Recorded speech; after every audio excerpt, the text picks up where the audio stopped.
Your attention please, Paul and Alex are required to proceed to the gate immediately. What? No way. What is happening here? This is the last call for the Layovers podcast. Really? Come on, man. This is our thing. We got this. Oh, yeah.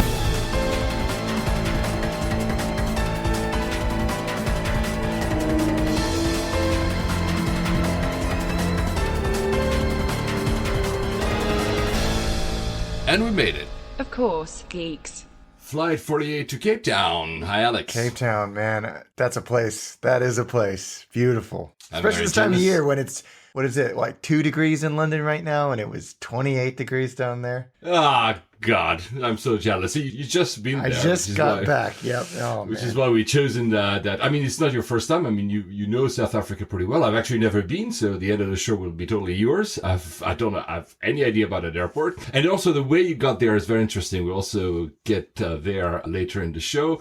First, a personal note. I just wanted to thank all our listeners because I've literally gotten dozens and dozens of messages of condolences for my dad's really bad thing. kind. Really. I got emails and Twitter DMs and Facebook messages, etc. I mean, guys, thank you so much. It's a bit overwhelming, but thank you. I love you guys. That was really kind of you guys. Talking about kindness, another kind of kindness, we also got, and I forgot to mention that in the last episode, other reviews on iTunes. More 5 stars. We only have 5 stars for the moment. It's like Uber, you don't want to get the rating down or something. Great podcast by Domenico. Dave says, these guys know their stuff and add great personality and insight. Archie says, favorite aviation podcast. I'm a big fan of Aviation Geeks and APG, but these guys take first place. Wow, thanks a lot. That's really. kind. And we also got a mention in Travel Massive in their new newsletter, the second newsletter they ever released. Do you secretly search YouTube for 777X versus A350? The Layover podcast is absolutely for you. Thank you. That's very kind, guys. I mean, we're doing our best, and like we said, we're promising you that this year we'll record more regularly than we did at the end of last year. If you're a traveler, good luck. We're recording today is February 10th, 2017. If you're traveling BA, there's still a lot of strikes around, so avoid flying BA. I mean, I love those guys, but they're becoming the Lufthansa of last year and 2 years ago because they're having literally strikes every other week or so. The other thing, if you're a traveler in the US, these days on the East Coast, there's a lot of snow. I think that more than 3,000 flights were canceled, I think, yesterday, Thursday, and more are forecasted to be canceled today, Friday. But of course, the big news about, especially the East Coast, although it also happened in other parts of the US, was that big story about the travel ban, the executive order by the Trump administration that created a little bit of chaos in airports in the US. Right now, the ban is suspended. It's been again suspended. We heard just this morning that the second hearing of the courts, they still got ahead with the suspension. It probably will go to the Supreme Court, but for the moment you can travel. But for a while it was a bit of a mess, right? Yeah, and setting politics aside, talking purely about the logistics, because it's kind of been on again and off again and kind of hastily implemented, there were massive practical ramifications for a lot of people, both travelers and the airports themselves, and not to mention all the logistics to handle protests, which, it is what it is, but it's caused a lot of disruption and a lot of heartache. And I don't think that we've seen the end of it. My father's in town at the moment. We were talking about this morning, that a lot of people are second guessing their choices about taking their holidays in the US because they don't want to get caught up in this. If they have been to one of these countries or they were born there or whatever, may actually affect them one way or the other, irrespective of where they're coming from. So it's strange times. Yeah, because for a while it was also certain. I mean, first of all, the big issue was obviously for green card holders that could have been hit. So if you were a green card holder, so you're legal, lawfully resident in the US, having a double nationality out of the 7 countries concerned, and you'd be in holidays, you could be banned from coming back, which is quite big. But as you say, it was really uncertain because the executive order didn't mention the fact that just having been to one of these countries could be a problem. And even I think it was the Danish former prime minister or minister of the interior, I don't remember which ministry he was for, was questioned upon his arrival in the US, and they wouldn't want to let him in just because he had been to one event, one United Nations event in Iran, actually. So it's, I would understand that second guessing. I mean, am planning to go to Iran this year, for instance, and I know that it would for sure make me lose my ESTA waiver program. So basically the fact that as a non-US citizen, I can go in the US without having to request a visa, which is not a problem because then you go to the embassy, get your interview and get a B1, B2, at least for someone like me. But now you're like, oh, well, but just the fact that I would have been there, maybe people would actually, second guess me when I get to the airport. Because it's so loosely defined and there is so much room for interpretation. And I think, it was really interesting, actually. A border agent did a impromptu AMA on Reddit, and they had no preparation for this. And, you feel bad for those folks that have actually got to be the ones that say, yeah. Agreed. Come with me, please. And because it's subject to interpretation, you have people of the same status who have been to the same country or were born there or whatever. Basically, the same person would be free to go through LAX, for example, but then detained for 6 hours in JFK. Yeah. It's going to be really interesting to see what happens. Right now, this is suspended. So actually, airlines have been, I've heard, calling passengers that were denied to say, hey, you can fly now. Yeah. So like reboarding them and taking them there. And also, some airlines had to shift personnel, cabin personnel. Emirates was one of them. Emirates is big enough so that it wasn't too much of a problem. They just shifted personnel. I'm thinking that probably smaller airlines, although there are many, even like Qatar that only has like probably 10 flights going to the US or something. Yeah. They must have been very careful of not having their personnel stranded in the US or detained even whilst the ban was up. Yeah, exactly. I think they had to scramble hugely to reassign flight deck crew and cabin crew. It was a very sensible thing for them to do as a precautionary measure, because the last thing you want to do is have them kept, detained or just not want to go, Yeah. In the same breath, we heard more and more stories about US Airlines going to Trump and his administration and say, hey, we should do something about the ME3 and we should do something about Norwegian. And we mentioned that in the last episode, it was just a thought, but now I've seen many articles. Actually, the 3 US airlines had a meeting at the White House. There's not much words to what happened with the meeting. Obviously, they must have asked the same thing that they used to ask, which is, hey, these guys are subsidized. Please do something. Do not allow them more landing rights. Block them, blah, blah, blah. We'll see, but this is a trend. This is where it's going. Yeah, the only thing that I saw concrete that came out of that was a quote from Trump about the equipment that the airports provide them and how antiquated it is, which is sort of, yeah, but whatever. Very weird tangent.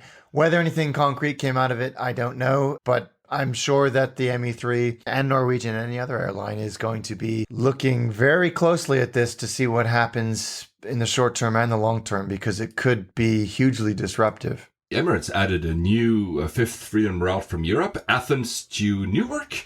That's great news, especially for me. They fly to the 777. I am going back and forth to Athens these days because of my family matters, so I might actually take up the opportunity to try and go to Newark with Emirates. The EU doesn't like those particularly either because, they say, oh, they're eating up our market, but I like those. That's come under a lot of scrutiny. That's come under a lot of scrutiny, hasn't it? And Tim Clark has had to come out and defend that particular route, and that it's not just sitting on a slot or something like that. But, you're already starting to see practical fallout of this relationship between the ME3 and the US. Emirates said a flight was delayed because Delta withheld a $300 spare part, and that caused a 6-hour mechanical delay. That's petty. Because Delta wouldn't sell it to them. It's petty and it's par for the course for Delta. And they're, I think Delta feel like they have a little bit more momentum in there, or wind in their sails, if you will. So we thought we'd heard the end of the story, but now it's reopened in a big, big way. You sent me that news that Dubai International Airport would welcome a call from the Trump administration on ways to improve American airports. Yeah, that was funny. Very, very funny indeed. I think that was very cheeky on their behalf. On a more serious note, and back to Norwegian, there was quite a few articles, of course, these past days, because Norwegian has gotten approval by the DOT. They are expanding their routes in the US. They make a few announcements as well. Whilst at the same time, this old noise of, should we block Norwegian more is also gaining traction. There was an interesting quote here. The DOT said this case, Norwegian, is amongst the most novel and complex ever undertaken by the department, which shows that the delay was not only because they wanted to block, but because the issue was not that easy, because, Norwegian has a very specific, let's say, setup where they have, it's a Norwegian airline, but they have different HQs to use different laws in Ireland, et cetera, et cetera, and And that was probably why also the DOT was looking into, labor contract and a flag of carrier, etc. Sean Spicer, the White House press secretary, that was derided quite a lot on SNL and other shows these past weeks, has indicated that the deal they've reached with Norwegian involves hiring a large number of US-based pilots and cabin crews. So Norwegian is making an effort, and it's not only in that statement from Spicer, but there's been a lot of announcements about opening new bases. They will open 3. I mean, they already have 2 other bases for pilots in the US. So they're making an effort. The CEO, his name is Bjorn Kjos, I think. The CEO is pushing, saying like, yeah, we'll hire US employees. He's trying to say that, look, we're going to do everything you guys want because we need those routes. He's under pressure. Absolutely. And that guy is no fool, the CEO of Norwegian. And I think he's been quite clever in the way that he's approached this. But it all depends on the whims of the Trump administration. No matter what they agree to on a Monday, it could all be done on a Tuesday. And I think the world is still getting used to that. But, they've said they're going to base themselves in the U.S. out of Providence in Rhode Island. Yes, that's one of the bases. Which is cool. Providence is a great place and I think gives them much, much lower operating costs than if they were to pick, any of the New York area. But it gives them access to the New York area, the Boston area, basically the Northeast. They said they were looking into a base around New York, greater New York area, and the other base is in Fort Lauderdale, I think. Clever. Those make total sense. Yeah, they were looking at, somebody will tweet us as soon as we put this episode live what the New York base was, but I think they're being clever with it, and I think they just talked about recently opening in Argentina as well, and with a flag carrier there. So, you know what? It's cool. Good for them. I like them. They are kind of blazing some very painful trails into the U.S. for foreign carriers, but long may it continue. I think the CEO had announced that he was looking into a price of $69 from Europe to the U.S. Yes, honestly, exactly. I would welcome that. Hey, you know what? Good for that. If they can make it happen, then hooray. The other argument they basically have Boeings. They have, I think, 20 737s and 787s, so Dreamliners, and they have ordered like more than 100, maybe 120 or something. One of those, and that's the one I want to talk about now, is the 737 MAX 8. Why? Because although the Dreamliner is smaller than the 777s and the big birds we see in the air, I think the MAX 8 has something, it's basically a 320 that will allow Norwegian to do, and others, to do transatlantic routes. So we'll have to get used to fly in a very small, narrow cabin plane to fly to the US, maybe. Yeah. But, it's not much longer than doing a transcon in the US, and that is almost exclusively narrow body. Absolutely. I think it was, even with the stretch version, I think they were just under capacity for security. I think they need to have more fuel. And the MAX 8 resolved that. Of course, the 320neo might as well, the 321 as well. And I think Boeing is looking into doing a stretch version of the MAX 9 to compete with that 321neos. It's an interesting times because we will see more and more, like the Dreamliner, but even smaller aircrafts to do point-to-point even on intercontinental routes, which was something we were not used to. Yeah, it'll be very interesting to see how they do the interiors and the hard product to entice people on. Is it going to mirror what they have in their 787s? Is it going to have IFE, or is it going to be a little bit more? For $69, I'm guessing probably pretty basic. But who knows? Who knows? TAP, the Portuguese airline, is also buying 10 A321neos long range, and they want to fly them to Brazil. So again, small planes, and they send to Brazil. So it's an interesting trend, I believe. Talking about interesting trends, is one of these kind of low-cost, long-haul. How did you fly to Cape Town? We partnered with Thomas Cook. Tell me about that, because who is Thomas Cook? Because I'm sure that a lot of people who do not live in the UK might not know them. Yeah. Especially outside of Europe. And I've never flown them. So we partnered with them to film an episode of Attaché in Cape Town. Thomas Cook are a 100-plus-year-old company that originally started with sort of package holiday and tourism. They are a sister company of, if not wholly owned subsidiary of, Condor, which is the big German outfit. The German. But they've recently started selling just seats only on their airline, Thomas Cook Airlines. Before, the planes were filled with people who had bought a package holiday through them. They have short haul, sort of Mediterranean and North Africa, that type of thing, but also a growing long haul fleet where they do in some places in the US, Caribbean, Mexico, and they just launched their Gatwick Cape Town direct route on an A330-200. And it's a great route because it's very underserved and it's also highly seasonal. A lot of people fly to Joburg, but hardly anybody flies to Cape Town direct anymore. You either have to go to Joburg and then down, or fly on one of the ME3 and connect via Dubai or Abu Dhabi or Doha. Just launched in December, and so it was a timely journey for us as well. And it was great. We had a lot of fun. They have a 242 economy and then a 232 premium economy, premium cabin. The planes were all about 8 years old, but the interior is brand new. And it was, IFE with, if you're in the premium cabin, everything's free. If you're in the back, you pay to access some of the content. Good moving map. Food was fine. It's a red eye. Actually, Greg, who does the show with me, flew down on the red eye, which is, I think it left at 10 o'clock at night and gets into Cape Town around 11 a.m. The next day's a long-ass flight. And then I flew back on a red eye, which leaves at around 7 p.m. and gets in at 5 a.m. Greg did an all-dayer, which left at, I think, 10 a.m. Cape Town time and got in at 7 p.m. UK time.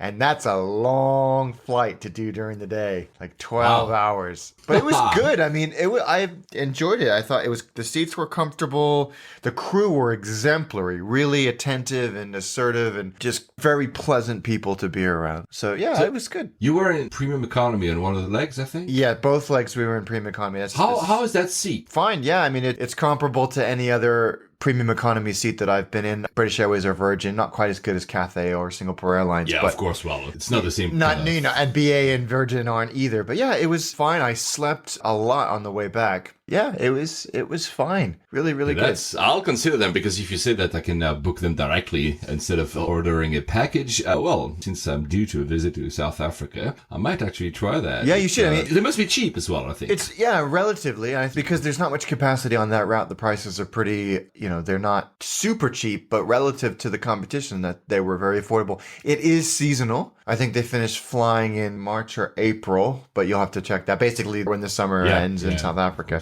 And it's, it's a great excuse to get down to South Africa at this time of year when it's horrible and rainy and cold in Europe. You said, so did you have IFE or not? Yes. Yeah, so a reasonably sized screen, USB plug to charge. There was probably like 30 or 40 movies and TV shows. It's not nearly as comprehensive as some of the other carriers that I've been on, but for the premium cabin, it was all free and it was better than nothing.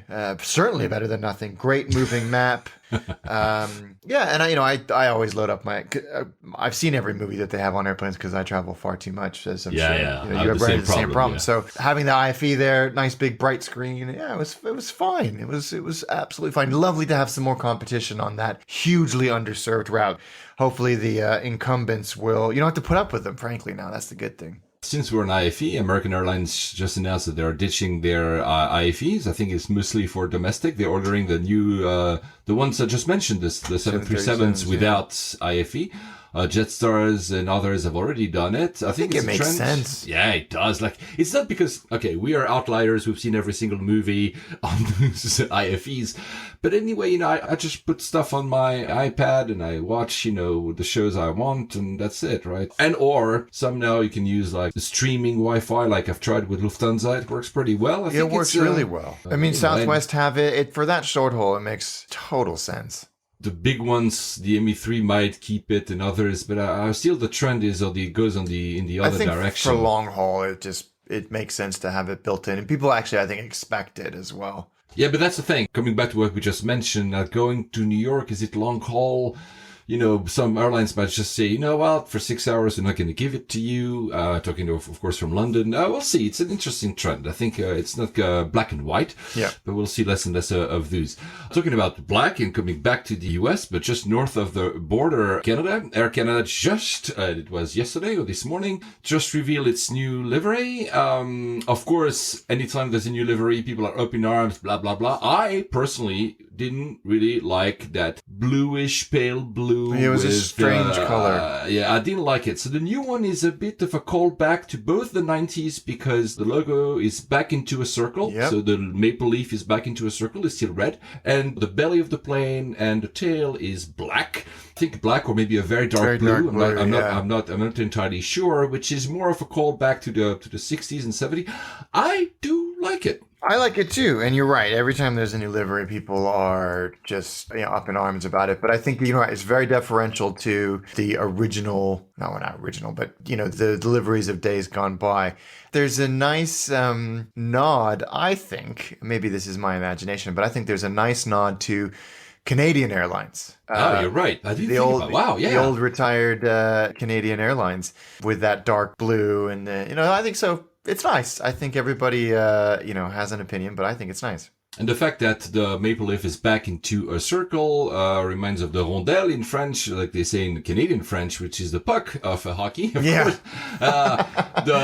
You can see it actually in the belly. So it's very nice because the belly is completely dark, and then you have right up in the middle this logo. They've shown it on the new Dreamliners, the Dash 8. Yes. They are also getting Dreamliners, which is very nice. Tyler Brule is the guy responsible for that through his company called agency called Wing Creative. He's been doing lots of stuff in the airline industry. He is responsible for the new Skyline magazine of BA, which is a kind of a nod, or you remember if you read it, and if you also read it from Monocle is in publication, you can see some kind of links there. Yeah, exactly. He's also been doing work with Bombardier, obviously, in Canada, Brisbane Airport, Porter Airlines, and others. But what I remember him from and where I discovered his name was back in the days when he did the entire livery for Swiss. So Swiss Air went bankrupt, was grounded, and they hired him to do, and it was a bit of the same idea because it took back to the old days. So it was a remembrance of what Swissair was, whilst not fully being to it. I think it's what he does. He likes going back to these type of designs we had in the 70s.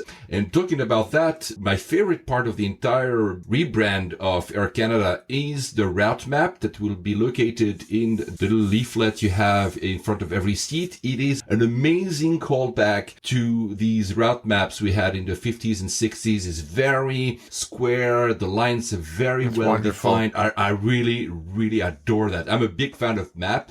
A lot of people use Pinterest to put stuff about, weddings and stuff. My only board that I really do is maps. I do metro maps and route maps. British Airways co-wrote a lovely little book called Mapping the Airways, which is the evolution of maps and route maps and advertising of destinations over the years of Imperial Airways and BOAC and BEA and all the way through to BA. That's a beautiful book as well, if you're a map nerd. So, random fact about Air Canada, well, indirectly, Canadian Airlines was the first airline in the world to have a website. Oh, wow. So there you go. There's a completely useless piece of trivia for you. Is it on the Internet Archive? Can we find it? Yeah, so it'll be cdnair.ca, and it was launched in April 1994. So they were the first airline in the world. I met the Internet in September 1994, so it was even before I haven't been to the Internet. That tells our listeners how old we are. It was black and white. Okay, back to the story we opened the show with last time, Etihad and Lufthansa. So no, Etihad didn't buy Lufthansa. No, Etihad didn't even buy a stake in Lufthansa. We don't know if it's still coming or not. The rumors are still flying. The two things. First, they did an agreement. The 1st of February, they announced an extended agreement. They already had some agreements from MRO, so maintenance, repair, and operations. They are extending it. Lufthansa Technik will do the maintenance for a lot of the Etihad flights on the ground. But the other news that was already rumored in December is that the CEO of Etihad is stepping down. He is. Yeah, this is a pretty monumental thing. I think he's not leaving till the end of the year or June. Yeah, I think mid-year.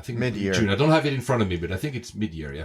There were a lot of rumblings that things weren't quite what everybody hoped they would be, and I think perhaps he's paying the price for some aggressive acquisition activities and some not so successful ones. I think Alitalia is not proving to be the success that everybody hoped it would be, and same with Air Berlin. So perhaps he's paying the price for it. I think they also have a stake in Air Serbia and a few others. But it's the idea was probably very interesting to go in another direction, acquisition by growing stakes in other airlines, but it doesn't feel like a network. It feels like stakes, but not. It never definitely doesn't feel like a network. I thought they could have done something where, you know, the real co-chairs, I mean, they are co-chairs. I mean, if you're looking for a flight from Germany to Abu Dhabi, you might find stuff with Air Berlin. I mean, they are co-chairs.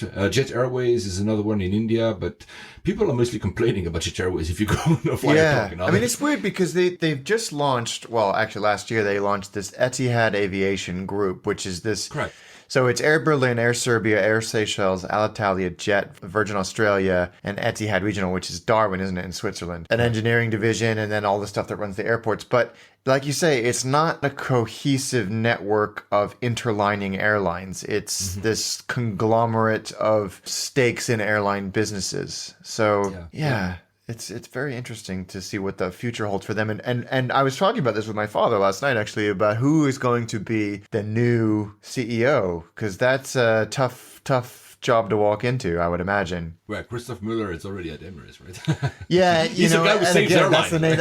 So I reckon, and I think we've talked about this in the past, that he is the sort of heir apparent to the Emirates throne when Tim Clark decides to retire and take his well-deserved break. But yeah, who knows who's going to walk into that one. Talking about MRO, just a quick note to Jennifer Degelman, I think. She's at AVWeekGen. So Layovers.2 used to have a blog. I mean, the blog is still there, but we don't have time to blog, so basically it's only the podcast, at least for now. But she found a graphic she wanted to use, and she actually writes for the MRO-network.com. And she's done an infographic about the fleet changes of Emirates between 2007 to 2017, and it's actually really cool. If you love this kind of stuff, infographics, it gives you an idea that basically, they're going all 777s. I bet that's fascinating. And thank you for crediting Layovers there, Jen. That was really nice. Lufthansa, I didn't realize because I've never done it, but we've talked in the past about having the possibility to upgrade, to bid for upgrade. And I think Lufthansa uses a different provider. I've seen it's called My Offer. So just wanted to mention it because if any of you guys has ever done it, I want to know how it is because I've never done it myself. And I fly quite a lot, Lufthansa. I fly them again. Now they are not striking anymore. They've also released a new version of their iPhone app. I don't have an Android, so I cannot tell Android. The cool thing, it has a bit of this Tripit feel. It gives you this layout, in a timeline manner. So now you should check in, and now you should check in your bags, and you should, etc., etc. Nice. So I think it's it's a nice idea. It's already a very well done app. I think it's one of the best, one of the few I actually use and actually have on my phone. The others, I usually have them and I delete them right after the flight. This one I keep. Talking about these little apps, remember probably last year, guys, that I was trying the experiment of doing Tripit, Worldmate, Tripcase, Google Trips, and all of them. I still do it. So one news first, and then I'll go to my story about my previous flight, which will exemplify the use of those. But Worldmate is shutting down. So for those who have a premium and pay for it, I think you can get reimbursed, but Worldmate is shutting down. Most people I talk to either do Google Trips because they don't bother and it's automated, or Tripit because everybody uses Tripit. Yeah. I don't know a lot of people who use Tripcase, which I like and I still use, but I don't know. Yeah, I'm a Tripit loyalist for as ugly as it is. Loyalist. It's actually getting better. The website is weird because now the website has some parts that is a new design and some parts the old design, and a bit the same in the iOS app. Now the flight itself, if you look for one leg of the flight as a new design, but the timeline still has the old design, so it's a bit like incremental. So my trip, I keep on my promise to fly less than in 2016, also for my family matters, but I really want to fly less. So I've only done 8 legs last month. Why 8 legs? Because it was a stupid decision. So I was supposed to go to both Madrid for work and Geneva for family reasons. I could have done, obviously, the obvious one was to take like an EasyJet or low cost to Madrid and then another low cost to Geneva and another low cost to come back. So all up and Joe, 1 legs. But when I looked online, I found that the price of doing it with Swiss, the whole thing was actually similar. So I said, I will accrue miles. The only thing is I would have to do London, Zurich, Zurich, Madrid, Madrid, Geneva, Geneva, London, which, say, why not? I like flying like you do. I said, one more flight to go to Madrid shouldn't be a problem. Yeah, well, I was wrong because of course, the day I arrived at the airport, I immediately realized something is not going well. There's no announcements. Swiss doesn't tell me. Swiss usually sends you a text when a flight is late. There's nothing on the board. Tripit is the only, and that's interesting, only out of Worldmate, Tripcase that tells me that there's a delay. I'm like, okay, one of them, usually they all beep. I get a notification the same instant. Then no, only Tripit. And I start like, okay, I'm going to look where the inbound flight is, assuming that's the same. And they're like, oh, he hasn't even taken off. Okay, right. There was fog both in Zurich and in London. So obviously that was probably the reason. I ended up arriving late in Zurich. Tripit was telling me you have 6 minutes to make the connection. Oh, no. Which is possible because Zurich is super, super efficient. So it's possible. Now the thing is, just before I took off, and I was a little bit pissed because the Swiss customer care is not very reactive. There's not a line for status holders. And they don't really reply on Twitter, even if you DM them. So I was, at one point I got really a bit fed up and I sent them, okay, thank you for not replying or something. And then, I had to switch my phone off. As soon as I landed in Zurich, I took my phone just to look, will I make that connection that would have been on a Bombardier CS100. So I was like, shit, I don't want to miss it. And the thing is, I will never know if I would have been able to make the connection. I have a feeling I would, but why? Because whilst I was in the air, somebody picked up my angry message on Twitter, said, okay, we dealt with your problem. We're assuming you're not going to have enough time in Zurich. We issued you 2 new boarding passes. So instead of going Zurich-Madrid, I had to do Zurich-Frankfurt, Frankfurt-Madrid in 320s. A friend of mine, coincidentally, was in the lounge in Zurich waiting for his flight to Sao Paulo. I think he's a listener to the show. Hi, Alan. At the same time I landed in Zurich, he was messaging me, Paul, your name is being called in the airport. You're late for the flight. Oh, so one hand of Swiss didn't know what the other hand was doing. Yeah, exactly. So that's I rushed out of the airplane. She had just told me we issued new boarding cards, but I said, you know what? I have 7 minutes. I have to go through passport control, but it's super fast. And the gate was literally the next one. I mean, it was literally 2 minutes away. So I started running, but as soon as I arrived at the end of the jet bridge, there's this Swiss ground crew with 2 boarding passes printed out that says, hey, that's your next flight. And I'm like, okay, I won't even bother because my booking has been altered already and I wouldn't have been able to get into it. But anyway, thank you, Swiss, for making this. That's why I had so many flights. Then, before I go to the other part, this is where I come back to the apps. Do you use Google Trips at all? So Google Trips is fully automated. So it just reads your Gmail, finds the boarding passes, and creates trips, which is very convenient. I quite like it. The only thing is, in such a case when you have to make a different flight, when you get a paper boarding pass, of course, Google is not aware of it and refuses steadfastly to make any alteration to your trip, so it becomes useless. Whereas a Tripit, I have to do it manually. I was able to manually change the name of the flight, add the other flights, and then obviously I would get the right notification. Same for a Worldmate and Tripcase. So just to say that Google Trips, although very good, should let, and I've sent them that feedback, let people just change flights, because sometimes things happen, right? Yeah, exactly. Yeah. You'd think Google, of all people, would know that. Out of all of them, I think that Tripcase is the one that handles changes the best. Almost to the point of obsession, because it's constantly checking and constantly telling you something's changed by 8 seconds, But I think these apps, for instance, I put my hotels in these apps as well, right? And I put Me too. The check-in time, I put it usually 2 hours after I land. These apps should be smart enough to know that if your flight is late, don't give me a notification about, hey, it's time to check into your hotel. No, I haven't reached destination, guys, right?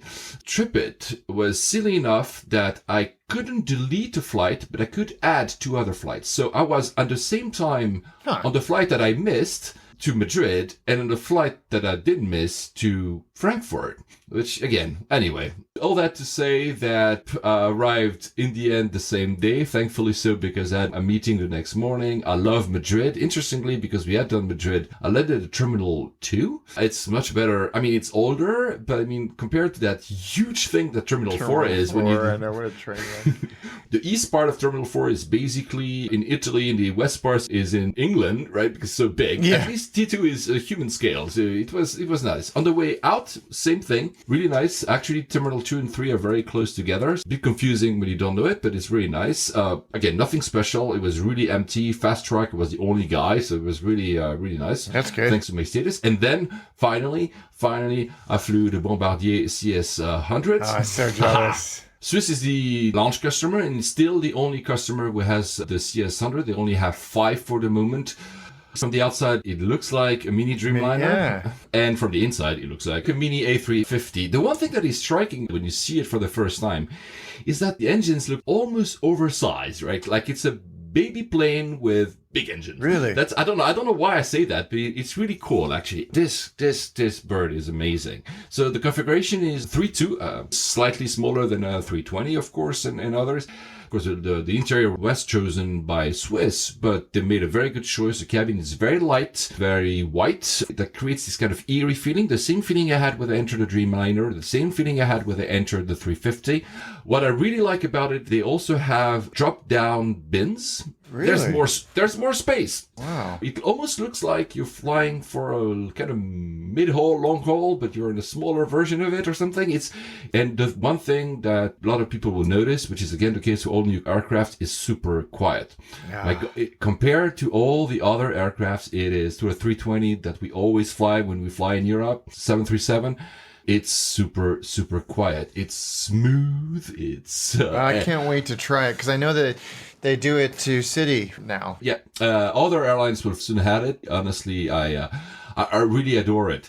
So I had to go and fly to Zurich, Geneva. And I had 55 minutes in Zurich, which is, again, more than enough. Of course, slight delay that reduced to 25 minutes. And I was like, am I going to make it? Well, it just happened to be that when I was waiting to go off the plane, one of the attendant looked at me and said, "Oh, you looked a bit stressed." I'm like, "Yeah, I have this flight to catch." He said, "Oh, but you're with us." So basically, I was going in the same aircraft with the same crew. Oh, that's always fun when that happens. Same gate, so that was fantastic. And same seat, actually, exact same number. I said, "Can I leave my stuff in it?" No? Okay.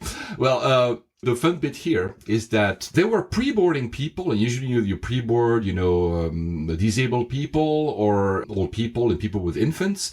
And they were like pre-boarding like a group of 15 to 20. I was like, what's going on? And then the guy says, yeah, it's a fear of flying course. And I went online and I looked it up. So Swiss, Lufthansa, a lot of airlines offer it. The Swiss offer is that you have a 3-day course with a therapist and psychologist and a ground craft. You have a pilot who does a lesson. You have also like a flight crew who does a lesson. They can visit the tower. On this one, I think they visit the tower in Geneva. They have a lesson with an ATC to understand how, flight traffic works. And then the pinnacle is that flight. And I was telling them, oh, you guys, so basically your first flight, you're going to do it on a CS100. That's so lucky.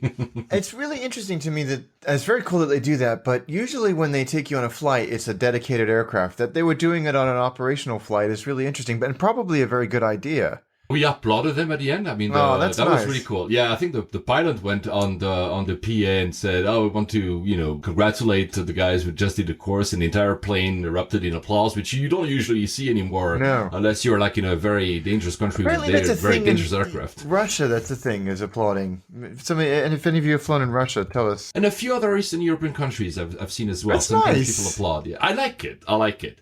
A friend of mine, though, tells me, hey, I'm not getting applauded when I send a fax. Why should I applaud a pilot when he does his job? Oh, please. I don't agree. A little different. Sorry. I know. I'm just saying because it made me laugh and she told me that.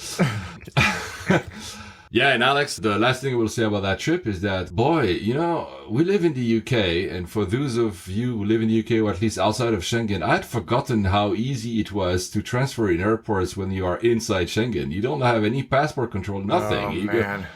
I lost that sense because, of course, being in the UK, you have to go through passport control every time when you go to Europe. But it's kind of nice, actually, honestly. Feels like the US, right? It feels like domestic in the US. Yeah, it is nice. I miss that. Yeah, I flew to Cologne actually this week and back out of London City. And even that, which is such a great and efficient airport, there's always, like in Cologne airport I flew into Dusseldorf but went to Cologne. You get wonderful Dusseldorf terminal. But if you're going to a Schengen thing, you have to go to sort of like, quarantine area. You don't have any shops or any restaurants or anything like that, which is such a shame. Still in Europe, little industry news. Have you seen that Priceline bought Momondo for $500 million? 550? Yeah, $500 million. Wow. So Momondo, for you guys who might have known Momondo, the other site they operate is called Cheap Flights.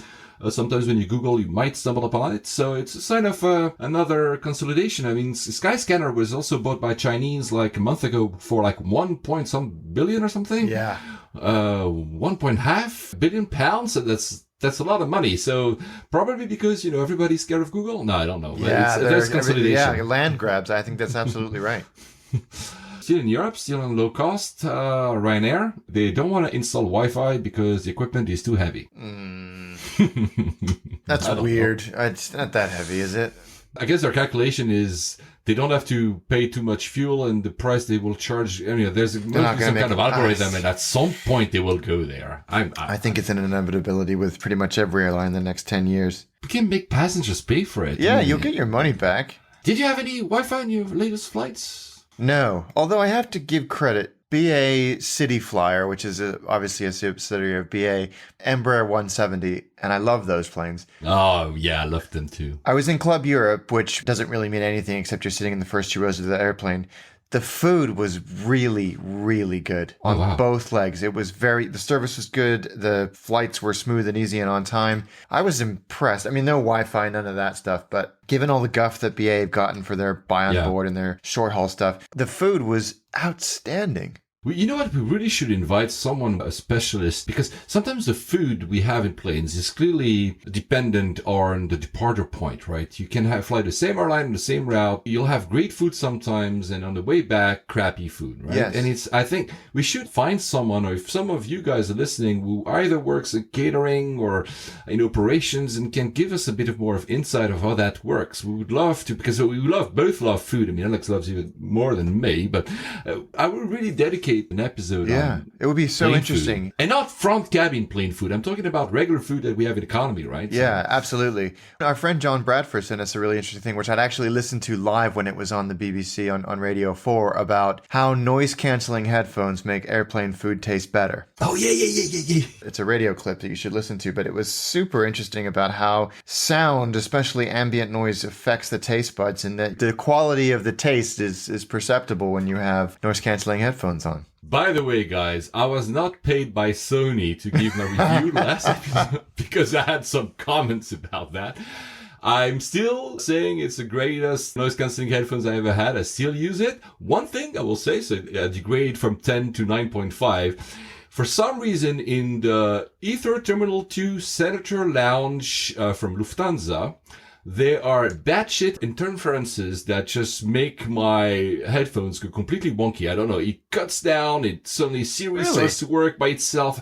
And, I was in the lounge and was putting my headphones up. I was like, I cannot make them work. So I was like, I have still a few days to send them back and ask for a new pair. And then the rest of the flights were working. Really, there's something strange. I'm going to try to read that. There must be, they say on the website that there might be a lot of interferences depending on some kind of signals or whatever. There must be something in that lounge. So guys, you are warned that they would stop by themselves and restart, and they will call up Siri on my iPad. And I was that is so weird. Yeah, so 9.5, not 10, but I still love them and I haven't returned them. A few other things before we move to the airport. Oh, first, since we're talking in-flight, because I promised you guys I would talk about the flights I've done. The best is still for me the new Turkish IFE. Why? Because not only the UI is great, it's snappy, the content, there's a lot of content, but there's two things. First, there's IMDb notes on each and every one of the movie and TV show. That's cool. So even if a random movie of the title you never heard of, and you say, what is this? Like you and me, running out of options to see. And maybe if IMDb has 7.5 out of 10, you say, I'll give it a shot. So I really like that. And the other thing, which I also found on Air France, is the little button that all IFEs should have, and even Emirates doesn't have, which is always called the best IFE, which is you touch and you go back 30 seconds. That's a great idea. You get interrupted by the flight attendant for food, or you need to listen to something. How many times do you have to fiddle with a thing and go 20 hours? I have to. So Thomas Cook have that feature on their IFE as well. You press the thing, go back 30 seconds. Even Apple doesn't have have that on this video thing. It's only Amazon Prime has like a 10 seconds going back. I mean, I just say that because I wanted to say it needs to be on every single aircraft that still has IFE. Well, since I just mentioned Amazon Video, Amazon Prime, Amazon is building a huge cargo hub in Cincinnati. I think like $1.5 billion. They only disclosed that they have 40 Boeing 767s. They must or will order more or will lease more because this is a massive hub. Yes, they are going all out on this. And I think it was a matter of time. FedEx and UPS must be very worried because that's got the amount of money they must spend on that is just an incredible amount. So, yeah, but it makes sense. I mean, it really does make sense for them to own that entire supply chain. And maybe one day we'll have passenger flights. Nah. I wish. I mean, honestly, I wish, part of my Prime subscription would be to get, a certain amount of flights per year. That's a great idea. I would totally go for that, honestly. 2 news about drones. Have you seen first? It was pretty staggering. Have you seen the show, the Super Bowl? Yeah, wasn't that amazing? These drones that create the flag and stuff. Wow. I mean, apparently it was pre-recorded because the FAA didn't allow drones to fly over, of course, for the Super Bowl because of, safety risk, but also because they didn't want any drone to fall down on people. So it was pre-recorded. But still, wow. It was amazing. It was really cool. Drones in an airport, usually when these two terms are mentioned together, it's bad news. But Atlanta used the drones to remap their entire airport, including all the runways and fields, etc., because they want to expand. It was a cheaper option to do with drones. So drones can be actually something very useful. It must have been quite something to make them fly. It's the biggest airport, still I think the biggest airport in terms of passenger traffic in the world. And you have to make drones fly to map the thing at the same time the planes are landing and taking off. That must be quite of an operation. Yeah, I wouldn't have wanted to be responsible for that one. Airbus is still steadfastly saying that they will have a self-flying taxi by 2017 and they will test it this year. Do you really think that this will go anywhere? No, I don't think so. Not in the time frames that they're talking about. It's just, it's a big leap. But, then again, we said the same thing about supersonic travel. And here we are with, apparently we're going to have an operational test of the boom in this year. Prove me wrong, Airbus. Prove me wrong. And the last bit of news. You and me both love lounge access. Listeners, long-time listeners will know that we like to arrive both early at the airport. Yes. So having lounge access is nice. Mr. Buntut missed his Air Asia flight to Kuala Lumpur last year and then spent 18 days in Changi feasting on breakfast and dinners and sleeping and watching movies and using the showers. You know how he did it? He remained in transit because he was downloading images of passes by Cathay Pacific and Singapore Airlines, doctoring them to put his name on it, and then using them to re-access the lounge every day. I love it. He was arrested. Don't do it. Yeah, that's fraud. But I love the story. How, look, you're supposed to take a flight and then suddenly your mind goes, oh, I'm going to stay for 3 weeks in the airport. I don't know. Usually, you take the next flight. Yeah. Oh, well. About taking the flight. So you told us the story about getting to Cape Town, but Cape Town itself, the airport, I don't know it. How is it? Yeah, it's good. It's improved a lot because I haven't been there in 14 years, but before the 2010 World Cup, they gave it a major overhaul, and it's a very functional airport. I have to give a shout out to very regular listeners, Cobus and Rich, who... you met them. Yeah. Not only that, they had done such a huge amount of work. Oh, wow. To provide us with such great information on Cape Town for Attaché that we really couldn't have done the episode without them. So thank you guys so much. Both ultra travel and aviation and airline geeks like us, so we spent a lot of time talking about that over some beautiful South African wine and biltong. So thank you guys so much. In fact, actually, Cobus just posted some amazing pictures of the new South African Airways A330 business class product, which looks really, really good. But yeah, it's a good little airport. It's bright and airy. We landed at the same time as a BA 747, an Emirates 777, a Qatar something. So immigration was along. Jam-packed. Yeah, there was only like 4 people doing immigration. It took about an hour to get through.